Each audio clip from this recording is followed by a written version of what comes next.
তো বা পড়ালেখাটা ঠিক মতো করে না, তারা পরীক্ষায় গিয়ে খাতায় যেখানে সামনে যেতে খাতা কিছুই পারে, তখন বসে বসে কলম করতে পারে। মানুষের এই অবস্থা আছে, অতিরিক্ত চিন্তিত হলে কিছু কিছু মানুষ হাতের আঙুল কাঁপায়, কি করি এখন বসে বসে। কিয়ামতের ময়দানে মানুষের পেরেশানিটা এত বেশি হবে যে মানুষ এই পেরেশানিতে আঙুল কামড়াইতে থাকবে, আর এই আঙুল কামড়াইতে কামড়াইতে তার হাতের গোড়ালি পর্যন্ত খেয়ে ফেলবে, হাতের গোড়ালি পর্যন্ত খেয়ে ফেলবে, এরপরে তার পেরেশানি দূর হবে। এই জন্য সেই পেরেশানি থেকে বাঁচতে হলে আমরা আমাদের নিজেদেরকে দিন শিখতে হবে, নিজেদের দিন অনুভূতি চলতে হবে, সাথে সাথে বাচ্চাদেরকেও দিন শিখাইতে হবে। আর একটা ছোট কথা বলি, দেখেন আপনার একটা বাচ্চা আলেম হবে কি আমাদের মধ্যে আপনি অনেক সম্মান পাবেন, সেটা ঠিক আছে, কিন্তু আপনার অনেক গার্জিয়ান আছে, দেখেন বাচ্চারা মাদ্রাসায় ভর্তি করে, ঠিক আছে, কিছুদিন পরে বাচ্চা লাইন দিতে যায়, পড়ালেখা শিখতে পারে না, বা অল্প কিছু শেখার পরেও করে নষ্ট হয়ে যায়। তো এখানে আপনাদের একটা, আপনারা গার্জিয়ান আসবেন, সবসময় আপনাদের পাওয়া যায় না, একটা জিনিস বলি যে কেন এরকম হয়।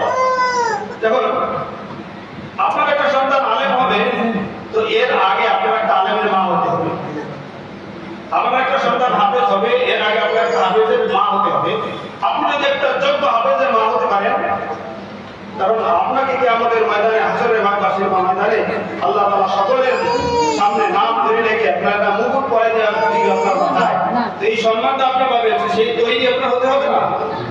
তো যে ভুলটা যে হয় যে মাদ্রাসা একটা বাচ্চারা দিয়ে দিছে, আমার বাচ্চা মাদ্রাসা প্রতিদিন দিয়ে শিখে আসতেছে, মানে আলেম হয়ে চলে যেতে পারি, আর আমার যত গোষ্ঠী সবাই সব জান্নাতে নিয়ে যাবে, এবং আমি যা খুশি তাই করি। তো এইটা তো চলবে না। আমার বাচ্চারা মাদ্রাসায় দিছি, আমার সমস্ত আমলের মতো পরিবর্তন আসতে হবে। আমার বাচ্চারা মাদ্রাসায় পড়ে, যদি আলেম হতে হয় আমার ঘরে টিভি চলবে, আমি টিভি দেখবো, আর বাচ্চাটাকে বলবো ওই তুই মাদ্রাসায় পড়িস, তুই টিভি দিস, এটা তার উপর জুলুম। যদি তাকে আপনার এই গোড়া থেকে বাঁচাতে হয়, আপনার ঘর থেকে টিভি এই গোড়া বন্ধ করে দিতে হবে। আপনি নামাজ পড়বেন না, আর আপনার বাচ্চা মাদ্রাসায় পড়ে, এটা বাচ্চার উপর জুলুম। কারণ বাচ্চার প্রথম মাদ্রাসা প্রতিষ্ঠান তো আপনি, আপনার থেকে শিখবে। এই জন্য দেখেন আপনারা আপনাদের বাচ্চারা আলেম হবে, আখলাক আলাদা হবে, এটা আমাদের অবস্থাটা যথেষ্ট মেহনত করে। আমি এখানে এসে আমার বিভিন্ন প্রতিষ্ঠান দেখি, এই যে অল্প ছোট প্রতিষ্ঠান, এর মধ্যে আমাদের বাচ্চাদেরকে যা শিখেছে, মাশাআল্লাহ মাশাআল্লাহ, আপনারা তাদের ঋণ কোনোদিন শোধ করতে পারবেন না। এই জন্য উস্তাদরা পরিপূর্ণ চেষ্টা করবে আপনার বাচ্চাকে আপনার মানে গন্তব্যে পৌঁছানোর জন্য, সেটা তো ঠিক আছে, কিন্তু আপনার গার্জিয়ানরা যারা অভিভাবক যারা আছেন, আপনাদেরও চোখ বন্ধ হতে হবে, আপনাদেরও সচেতন হতে হবে যে আমি একজন আলেমের মা হবো, তাহলে আমার সঙ্গে কোন জিনিসটা যায়, আমার সঙ্গে কোন জিনিসটা যায় না, এটা আমাকে বিবেচিত হতে হবে, বিবেচনা করতে হবে। আল্লাহ তাআলা আমাদের সবাইকে তৌফিক দান করেন, আমরা সবাই যেন আলেমের মা হতে পারি, আমাদের বাচ্চারা যেন বড় আলেম, এলেমওয়ালা, আখলাকওয়ালা, আমলওয়ালা হয়, আর আমরাও সেইভাবে যেন সে আমলওয়ালা ছেলে সন্তানের মা, আমার যেন এমন না হয় যে আমার ছেলে আলেম আর আমাকে পরিচয় করতে গিয়ে আমার ছেলে লজ্জিত হতে হয়। আমার আমি যদি আমি এই হুজুর আলেম মানুষ, মুক্তি মানুষ, এবং ওনার মা যদি বেপরদা চলে, উনি এই যে মায়ের পরিচয় দিতে উনি লজ্জা করে না। আমি একজন আলেম মানুষ, আমার মা যদি বাড়ি থেকে আরেক মেয়ের সঙ্গে ঝগড়া করে, বেপরদা চলে, মার্কেটে ঘুরে বেড়ায়, নামাজ নাই কালাম নাই, তাহলে আমি তো একটা বন্ধু বান্ধব বাড়িতে নিয়ে গেলে বা কারোর কাছে কি আমার মা বলতে লজ্জা। এজন্য আপনাদের কাছে আমার করজোর অনুরোধ, আলহামদুলিল্লাহ আমার মাদ্রাসা ভর্তি করেছেন, আপনাদেরকে ধন্যবাদ। আরো বাচ্চাদেরকে এখানে নতুন মাদ্রাসা যথেষ্ট মেহনতি, যেটা আমি এখানে একটা অল্প সময় বুঝছি, মাদ্রাসা যদি অল্প জায়গা, তো তারপর পরিবেশটা সুন্দর। এক জায়গায় গেলে কিছু কিছু জায়গা থেকে আপনারা যারা বুঝেন, যারা তারা বুঝবেন, কিছু কিছু জায়গা থেকে এলেমের ঘেরান পাওয়া যায়, এলেমের ঘেরান পাওয়া যায়। কিছু ভাব দেখিয়ে দেখলে অনেক বাচ্চা বোঝা যায় বাচ্চা কোন বন্ধু পৌঁছবে, বাচ্চা বোঝা যায়। আমরা তো বিভিন্ন জায়গায় যাই, বিভিন্ন প্রতিষ্ঠান দেখি, তো আমার কাছে মনে হয়েছে না আসলে এই প্রতিষ্ঠান হবে, এই প্রতিষ্ঠান হবে ইনশাআল্লাহ। তো তার জন্য আপনারা সহযোগিতা করবেন, হুজুরদেরকে সব পরামর্শ দিবেন।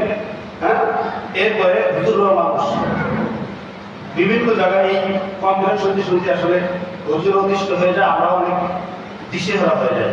দেখেন বাচ্চা এক জায়গায়, একটা বাচ্চা, আপনি একটা বাচ্চাকে কন্ট্রোল করতে পারেন না, আর এই জায়গায় 10টা 20টা 30টা বাচ্চা এক জায়গা, আর বাচ্চাদের দুষ্টুমি কেমন কথা আপনারা জানেন, ওরা ধমক দিলেও বোঝে না, ধমক বোঝা যায়।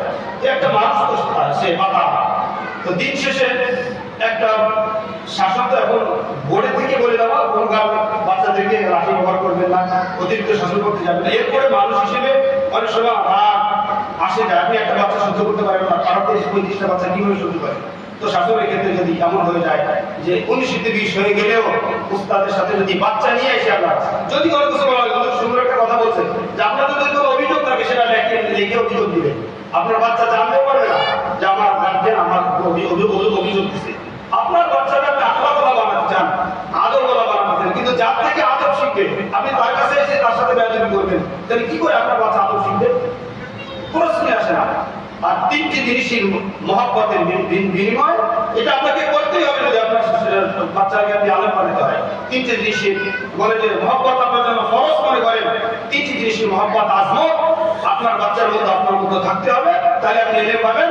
যদি না পান তাহলে আপনি হাজার চেষ্টা করতে পারেন, কিন্তু আল্লাহ তাআলা এলেম আপনার বাচ্চার মধ্যে বা আপনাকে এনে আলেমের বা বানানো। একটা হলো যে উস্তাদের কাছে করে সেই উস্তাদের আজমত ও আদব রক্ষা করা, আর যে প্রতিষ্ঠানে করে এই প্রতিষ্ঠানের মহব্বত, এই প্রতিষ্ঠানের মহব্বত আজমত আদব নিজের মধ্যে ধারণ করা।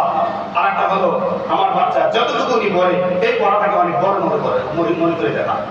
এই 3টে জিনিসের মহব্বত আজমত যখন আর কি মাদ্রাসা পড়েছে কি শিখতেছে, এটি করে একটা পড়া অমুকের বাচ্চা ইংলিশ নিজে বলছে কি শুধু ইংলিশ করতে পারে না, আমার বাচ্চা আলিফ বলতে পারে। আপনি জানেন আলিফ কোনটা?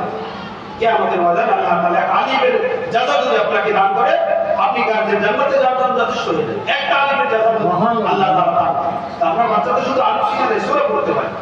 এই জন্য এই যে শিখছে বাচ্চা, এটা নিয়ে গর্ব করবেন মানুষের মধ্যে, আমার বাচ্চা সূরা শিখছে, আমার বাচ্চা এই শিখছে। এই আর এই বাচ্চাদেরকে, বাচ্চার উস্তাদদেরকে যথেষ্ট মূল্যায়ন করবে। ভুল ত্রুটি হয়েই যেতে পারে, যদি আপনার কোনো সৎ বুদ্ধি থাকে এটা আপনি উস্তাদের সাথে পরামর্শ হুজুর এইভাবে পরিচালনা করলে আর সুন্দর হয়। কিন্তু বড় ছাত্রদেরকে নিয়ে এসে ছাত্রদের সামনে উস্তাদদেরকে এই করা, জেরা করা, আপনি কেন আমার বাচ্চারা কেন বললেন, কেন করলেন, বললাম না আপনার মাদ্রাসার অভাব নাই। আপনি এটা লিখে রাখতে পারেন, আপনি বিশ্বাস করেন আর না করেন আমার কথা মিলে দেখবেন। আপনি একটা গার্জিয়ানদের সাথে একটা উস্তাদের সাথে বেয়াদবি করে একটা বাচ্চা আপনি এখানে নিয়ে আর ঘরে ভর্তি করে দিবেন, এই উস্তাদ যে একটা ব্যথা বলল, ওই ব্যথা যদি উস্তাদের অন্তরে থাকে সে ব্যথাটা দেখতে কালা হোক আর সুন্দর হোক, এটা বড় কথা। উস্তাদ তো উস্তাদ, একটা অক্ষর শিখেছে তো সে তো আপনার সেখানকার উস্তাদ, তাকে নিয়ে ব্যথা দিয়ে আপনি আর জায়গায় গার্জিয়ান বাচ্চাটা নিয়ে যাবেন, আপনার বাচ্চা কোনোদিন মানুষ হবে, এটা আপনি রেখে রাখতে পারেন, কোনোদিন মানুষ হবে না। যতটুকু পর্যন্ত ওই এরে বলা যে উস্তাদ যতটুকু ভাবনা করে। আমি কথা অনেক লম্বা হয়েছে, এত লম্বা কথা বলার ইচ্ছা ছিল না, তারপর শেষ করি। আমি একটা আলেমের ঘটনা আপনাদেরকে শুনাই।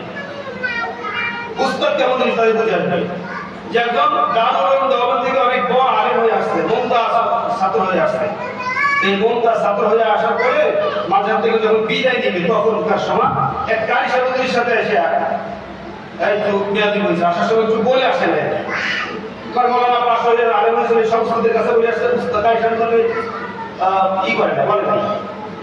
তো এই যে কারি সাহেবদের আসার সময় একটু বিদায় নিয়ে আসে নাই, মুসাফির আসে নাই, তো এই কারণে হুজুর দিলের মধ্যে কষ্ট হয়েছে। এই এতটুকু কষ্ট হয়েছে, দেশে চলে আসছে, ঠিক আছে। তো দেশে আসার পরে বলে যে দেশে আসার পরে সে যখন কিতাবাদি করতে পড়াইতে দিচ্ছে, বলে যে তার কিতাবাদি কোনো কিছু তার একটা মাসলা বুঝে আসে না, কোনো কিতাবাদি এমন কঠিন মনে হইতেছে যে সে মনে হয় কঠিন পড়েই নাই, অথচ সে দেওয়াতের একজন মুমতাজ ছাত্র, অনেক ভালো লেগেছে ছাত্র।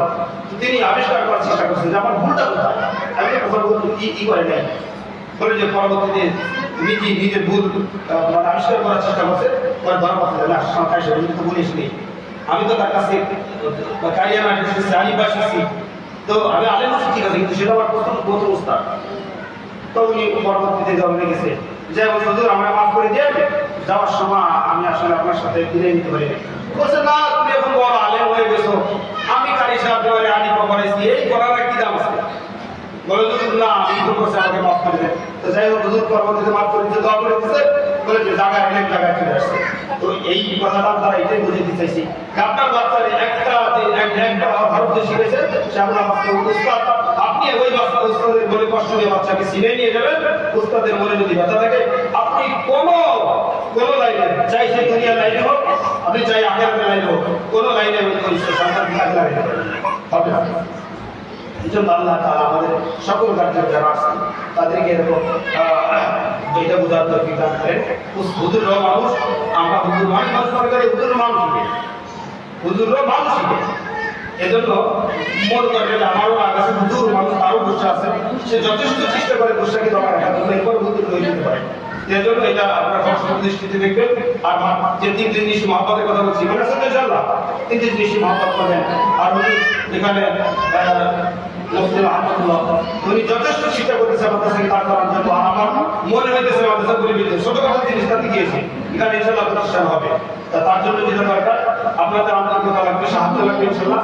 সাহায্য হলে এখানে একদিন বিশাল একটি ইদারা এখানে প্রতিষ্ঠিত হবে ইনশাআল্লাহ। আর যদি আপনাদের এই সুলভভাবে ছাত্র থাকেন, আপনাদের দ্বারা যদি এই প্রতিষ্ঠান ভালো হয়, বড় প্রতিষ্ঠান হয়, তাহলে আপনারা কবরে চলে গেলে একটা জাসা, একটা প্রতিদান আপনারা কবরে শুরু করবেন ইনশাআল্লাহ।